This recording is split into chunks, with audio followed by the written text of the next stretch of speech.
সিরিয়ার সাবেক president Bashar আল আসাদ পতনের পর সিরিয়ায় দেখা দিয়েছে অস্থিরতা। অঞ্চলটির বেসামরিক বাফার জোনে দখলদার বাহিনীর সামরিক ঘাঁটি বানানোর গুঞ্জন চলছিল আন্তর্জাতিক মহলে, কিন্তু এবার তা হাতে নাতে প্রমাণ করেছে বার্তা সংস্থা আল জাজিরা।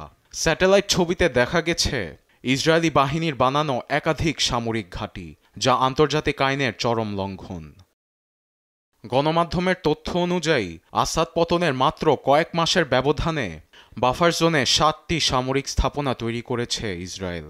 হাদার গ্রামের পশ্চিমাঞ্চল, জাবাত আল খাসাবের পশ্চিমাঞ্চল, আল হামিদার উত্তরাঞ্চল, কুনিত্রা গ্রাম ও তাল আল আহমারে একটি করে সামরিক স্থাপনা দেখা যায়। এছাড়াও লেক আজিজের পশ্চিমাঞ্চলে 2টি সেনা অবকাঠামো আছে।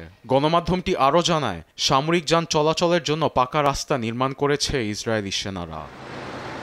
এমন পরিস্থিতিতে আন্তর্জাতিক আইন লঙ্ঘনের পাশাপাশি সিরিয়ার সার্বভৌমত্ব ক্ষুণ্ণ করেছে ইসরায়েল। কিন্তু যুদ্ধবিধ্বস্ত সিরিয়ার অন্তর্বর্তীকালীন প্রেসিডেন্ট আল শারা বলেন, সিরিয়ার আবার রণক্ষেত্রে যাওয়ার মতো অবস্থা নেই।